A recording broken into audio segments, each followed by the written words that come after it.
Eh, Pertama soal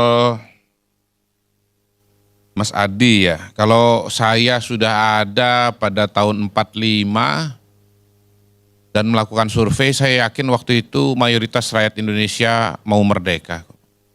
Karena jiwa saya yakin bahwa rakyat Indonesia itu jiwanya patriotik. Bukan jiwa inlander seperti Bang Adi, Mas Ardi. Jadi kita punya asumsi yang berbeda Bang ya. Asumsi Abang bisa benar, asumsi saya juga bisa benar. Tapi saya yakin kalau waktu itu disurvei, justru mayoritas masyarakat Indonesia mau merdeka. Ya kalau Bang Adi nggak percaya dengan survei juga nggak apa-apa. Ya. Saya kira saya sudah membuktikan berkali-kali, termasuk di tempat ini ya Bang Karni ya, bagaimana saya mempertahankan argumentasi dan data mengenai hasil survei itu dari sisi ilmiah dan dalam praktek politik Indonesia. Dan terbukti bagaimana ya apa yang saya sampaikan itu memang betul-betul terjadi seperti itu. Saya kira di antara semua tempat-tempat yang media ya di mana saya muncul mungkin ya salah satu yang paling konsisten dan paling sering adalah di LC ini. Bisa dicek tuh semua pernyataan saya dan sebagian teman-teman yang hadir pada waktu saya mengeluarkan pernyataan-pernyataan tersebut termasuk juga berbeda pendapat, berbeda argumentasi, ya notabene ya kayak Bung Faisal, ada Bung Refli juga, ada teman-teman yang lain di sini gitu. Jadi saya kira kalau memang tidak percaya kepada angka, kepada data itu problemnya sudah beda itu. Memang ini soal indikator dalam membaca situasi dan kondisi memang berbeda. Maaf Pak Kodari saya potong. Oh jangan, saya tidak tadi motong Mas Adi, saya nggak motong Mas Adi. Jadi saya menolak Mas Adi untuk ngomong. Itu. Saya ini udah mendengarkan berapa orang nih dari tadi dan saya tetap ada di sini. Saya kira saya dikasih kesempatan bicara walaupun saya tidak berharap tidak berbicara terlalu panjang sebetulnya karena memang begini Bang Karni. Saya hadir di sini ini karena lebih kepada pertemanan dan persahabatan. Bukan soal argumentasi yang mau saya sampaikan. Karena dalam kehidupan itu buat saya pertemanan itu penting gitu. Dan saya menghargai pertemanan dengan teman-teman yang ada di sini. Walaupun kami berbeda pendapat dalam banyak hal dalam beberapa waktu terakhir, tapi secara pribadi buat saya teman-teman ini adalah teman-teman begitu. Dan perbedaan pandangan itu tidak berarti bahwa kita harus tidak berteman gitu. Jadi kebahagiaan saya di sini ini pertama-tama adalah ketemu dengan teman-teman Bang Karni. Dan untuk itu saya berterima kasih. Ya dengan Ray Rangkuti teman lama, dengan Refli Harun teman lama. Orang di luar ngeliat saya dengan Refli itu musuh besar. Tapi kami secara pribadi tetap baik-baik saja. Saya juga di podcast saya juga nyentil-nyentil Refli. Refli di podcastnya dia nyerang-nyerang saya. Tapi kita fine-fine aja kalau ketemu secara pribadi.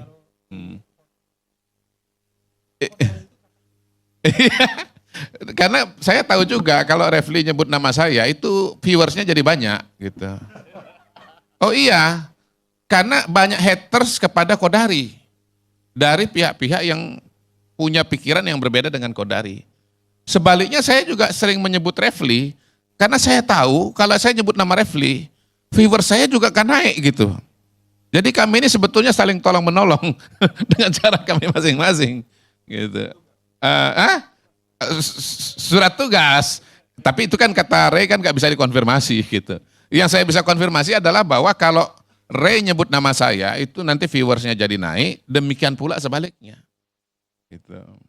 Nah kita juga harus menyadari dan ya harus mengakui saja lah bahwa memang ini era di mana media itu punya posisi politiknya sendiri dan itu bukan barang baru gitu ya. Ya saya sebut di sinilah misalnya bagaimana tahun 2014 Metro TV dengan TV One posisi politiknya sangat berbeda. Saking berbedanya saya nggak pernah mengantisipasi itu bahwa hasil quick count pun juga bisa beda. Itu di luar alam pikiran saya pada waktu itu. Gitu. Ya bagaimana Metro TV dengan TV One hasil quick count-nya beda. Itu di luar nalar saya dan pengalaman saya sebagai seorang peneliti dan surveyor ya. Tapi terjadi. Gitu. Nah yang lebih menarik lagi kan Mas Adi, tahun 2019 posisi Metro TV dengan TV One itu bertukar tempat. Iya. Kalau pada tahun 2014 Metro TV pro Pak Jokowi, ya, TV One dukung Pak Prabowo, bukan 2019 ya, 2024, mohon maaf, 2024. Ini posisinya bertukar ini. Gitu. Nah, perkembangan media belakangan ini kan menuju ke yang namanya media sosial. Nah, media sosial itu ternyata lebih memperdalam lagi perbedaan antara media itu. Posisi politik media itu sangat-sangat menentukan. Saya menyadari bahwa yang menonton ALC itu pada umumnya yang kontra dengan Pak Jokowi. Ya. Sebaliknya saya menyadari juga kalau saya muncul di Total Politik itu jamaahnya Pak Jokowi. Iya. Itu. Jadi buat orang seperti saya, sebetulnya insentif paling besar itu datang di Total Politik, bukan di TV One. Karena saya tahu bahwa saya bicara apapun juga, pasti nanti kolom komentar itu akan menghujat saya. Gitu. Sebaliknya di kolom komentar di Total Politik itu pasti tidak senang dengan Refli Harun. Nggak senang dengan siapa, mungkin Rocky Gerung katakanlah. Ya. Nah, jadi sebetulnya balik lagi, kalau saya hadir di tempat ini itu adalah karena persahabatan. Saya tidak berharap bahwa apa yang saya sampaikan di sini itu akan diikuti oleh pemirsanya ALC.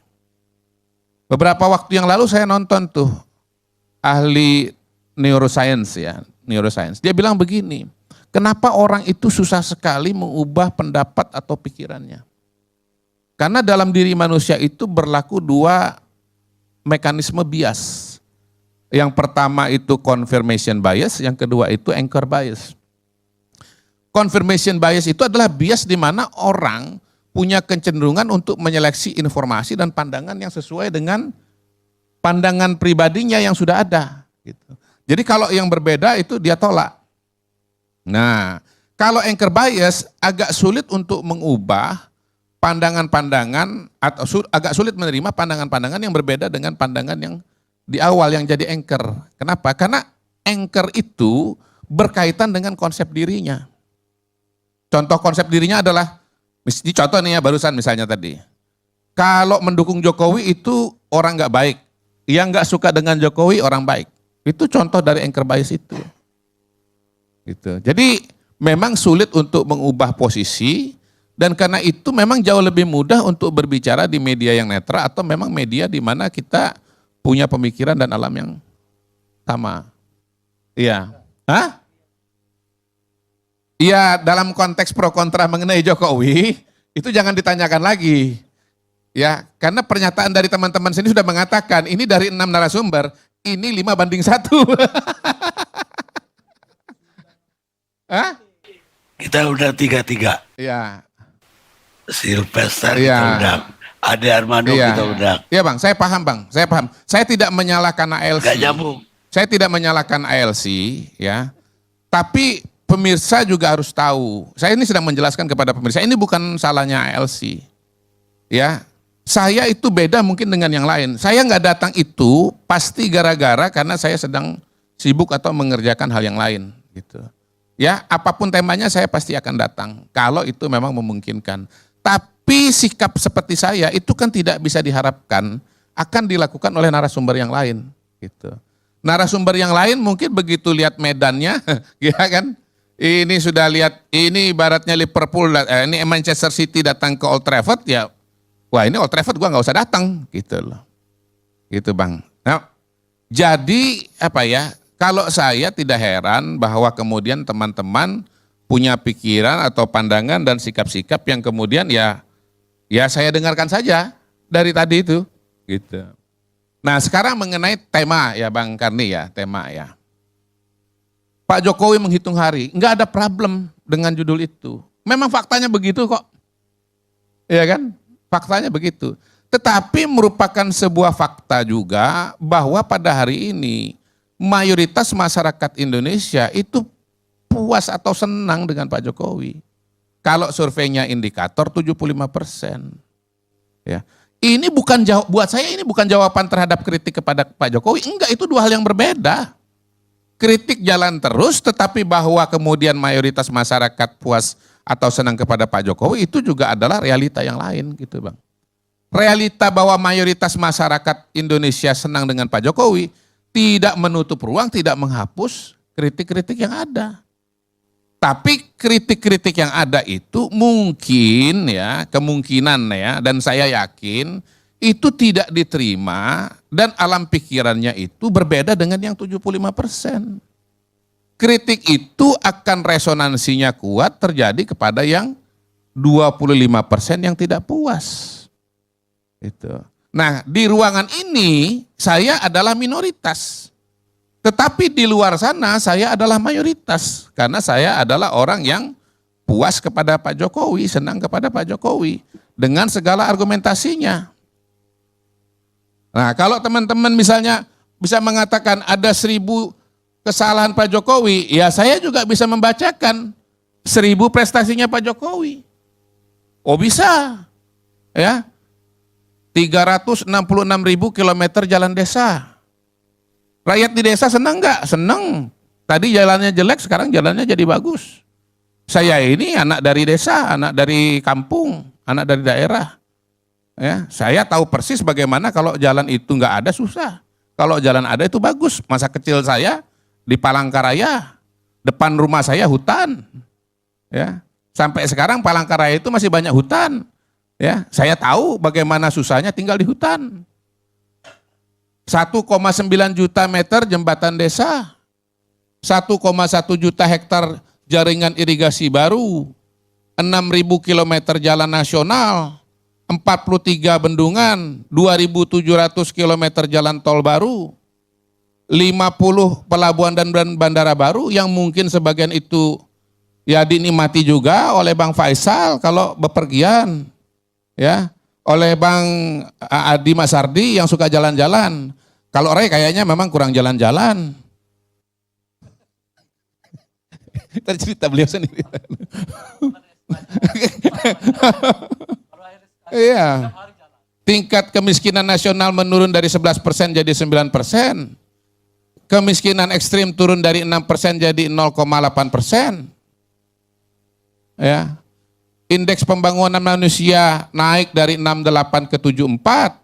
Kalau 1000 udah lah kita percaya Ya, aja. Bang, kasih waktu sebentar dikit Bang. Ini Bang dari tadi 6 kali 30, saya ini belum seperlimanya ini Bang. Semua yang, kasih waktu Bang. semua yang disebutkan itu iya, verifikasi Bang. korupsi semua. Iya Bang, makanya kan tadi bilang 1000. Saya juga punya 1000 gitu loh. Ya, Yang tadi cuma dibilang. punya 1000, yang 75% juga punya 1000. Dikit lagi Bang ya, dikit aja nih Bang ya, dikit Bang. Bukan tadi Pemerataan 1000. desa, ya kan? Nah, desa mandiri naik dari 174 di tahun 2016 menjadi 11.000 di tahun 2023. Ya, desa maju dari 3.000 naik jadi 23.000. Desa tertinggal turun jauh dari 33.500 jadi 7.000. Desa sangat tertinggal turun dari 13.000 menjadi 4.600. Happy nggak orang-orang di desa ini yang kualitas desanya jadi naik?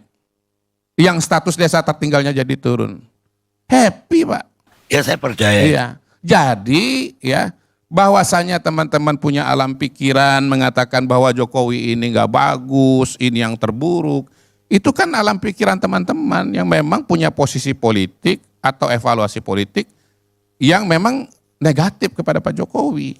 Tapi di sisi yang lain banyak juga yang punya pandangan dan punya evaluasi yang positif mengenai Pak Jokowi. Nah itu jangan dinafikan. Gitu. Nah kalau teman-teman mengatakan bahwa Pak Jokowi ketar-ketir, ya, saya bisa juga mengatakan Pak Jokowinya happy. Ya, ketemu dengan Pak Prabowo, ketemu dengan masyarakat, sambutan masih ramai, ya kan, datang ke IKN, ada kegiatan lomba lari. Ya betul ya, lomba lari kemarin ya, beberapa hari yang lalu. Ya. Kalaupun begini, misalnya nanti Pak Jokowi turunnya Pak Jokowi insya Allah tanggal 20, saya yakin nih ya, saya yakin walaupun ada demo nanti teman-teman tanggal 14 atau tanggal berapa, itu akan berjalan dengan baik. Pak Jokowi sore akan pulang ke Solo. Dan setelah itu juga everything will be okay. Kenapa? Mari kita bercermin dari pengalaman pemimpin-pemimpin sebelumnya. Pak Harto misalnya, kalau kita bicara pemimpin-pemimpin kita yang belakangan ya, yang kena demo paling gede, ya, yang kena demo paling masif, yang mahasiswa paling banyak, gitu ya, itu pasti Pak Harto. Didudukin kok DPR-nya, sampai-sampai Pak Hartonya mundur. Tapi apa kemudian Pak Harto masuk penjara? Ada Pak Harto di penjara?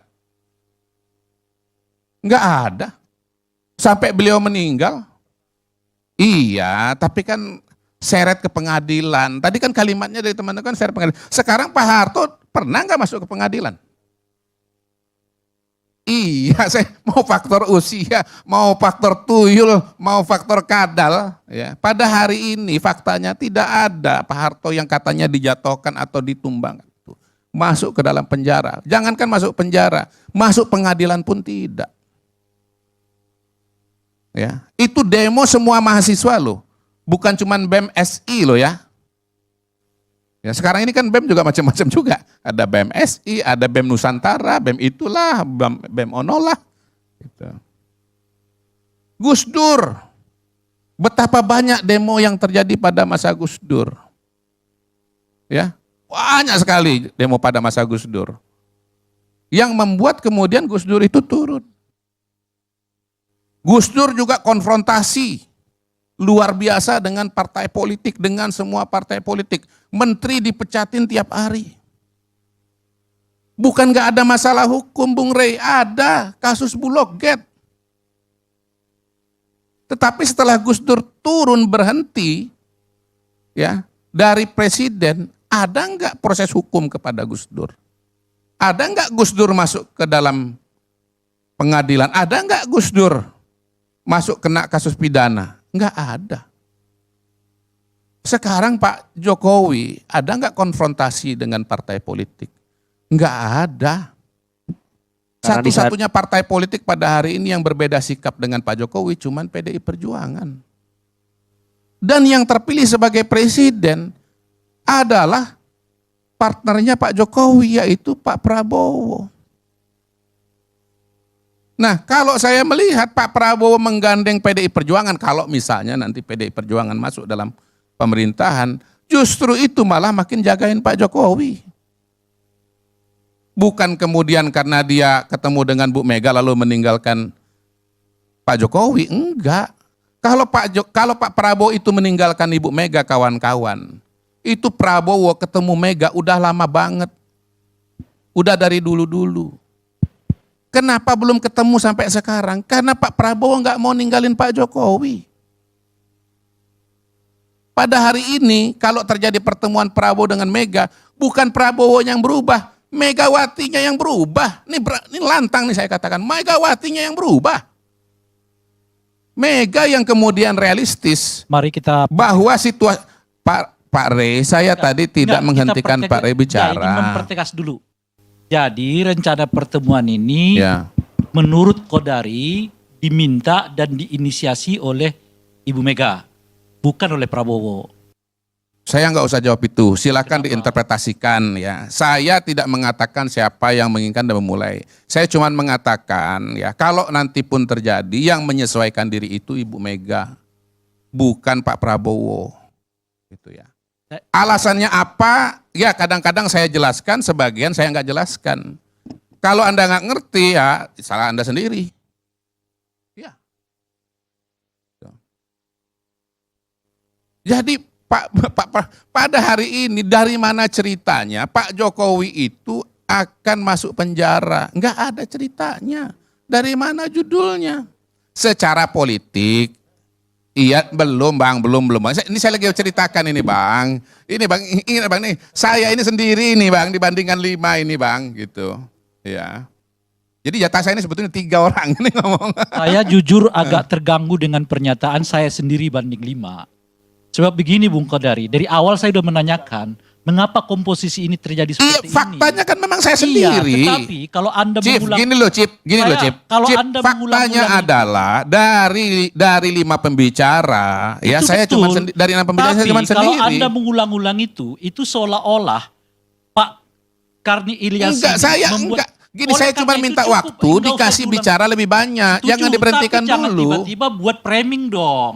Bahwa Loh, seolah-olah yang 5 Bos, ini dalam setiap satu kita barisan, berbicara ini, kita dan kasih Anda barisan framing. tersendiri. Anda jangan berpretensi, Itu- Anda tuh nggak kasih framing. itu Anda yang tuh saya framing luar tolak. biasa. Iya, tapi Anda itu yang- pembicara yang naif kalau Itu Anda yang berbicara saya lalu tolak. mengatakan Sebab Anda nggak sejak framing. Sejak dari awal saya sudah mengatakan Oke, bahwa izin saya lanjutkan Bung ya. Karni, Gini. kenapa ini kok bisa Gini loh, gini. Dima ini seperti satu arus tapi satu tidak. Itu semua Oleh orang karena udah itulah paham, saya udah tanyakan jelas. kepada Bung Karni. Ya. Bung Karni sudah jawab. Oleh karena itu harus kita hargai juga upaya yang telah dilakukan oleh Bung Karni mengundang komposisi yang kita Loh. anggap lebih seimbang. Loh, Anda tuh baru Jadi kalau lupa apa ini ya? penerus Barusan Anda- saya yang paling depan menjelaskan kepada pemirsa. Ya, itu makanya, Kenapa kalau Anda komposisinya seperti ini? kalau Anda Saya ulang-ulang- ini tidak mempersoalkan mengenai komposisi, Ya, oleh karena enggak. itu jangan diulang-ulang. Loh, Seolah-olah saya nggak mempersoalkan. bisa, Saya nggak cuma fair. minta waktu Anda untuk nggak berbicara. fair, karena Anda membuat Saya dari apa- awal sudah mengatakan saya mau bicara sependek-pendeknya. Ya. Tetapi saya ini menanggapi 5 orang. Itu yang nggak bisa Menanggapi saya- 5 itu yang orang. tidak fair. Bagaimana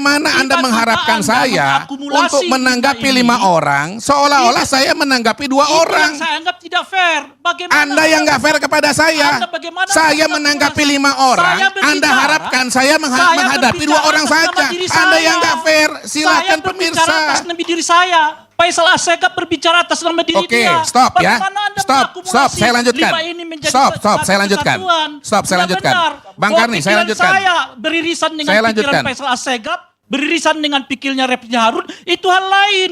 Tapi hak saya berbicara adalah sekian menit. Hak Anda berbicara adalah sekian menit. Jadi jangan diakumulasi. Bahwa seolah-olah 5 kali sekian menit, kali 1 sekian menit. Itu yang gak fair, itu maksud saya. Baik.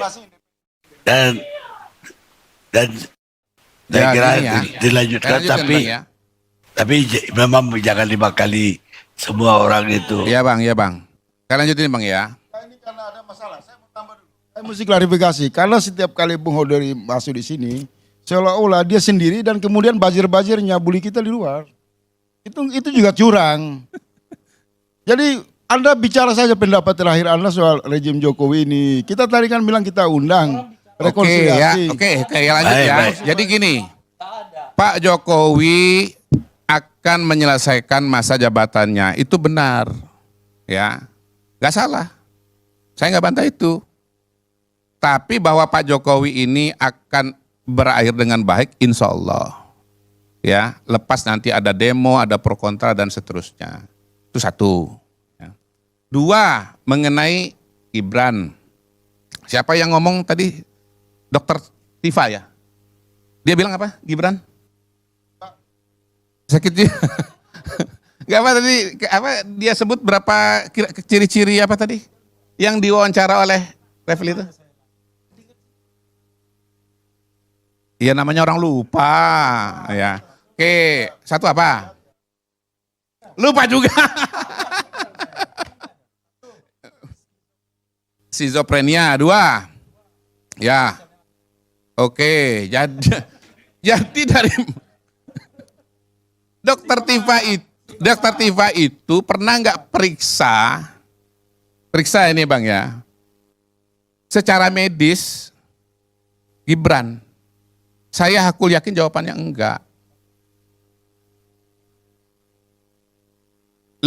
Saya kan tadi kan Anda menyebut, makanya saya boleh komentar dong. Iya. Saya cuma mau mengingatkan pemirsa bahwa untuk jadi calon presiden itu ada pemeriksaan. Ada yang namanya tes kesehatan. Lolos gak Gibran? Lolos. Berarti apa?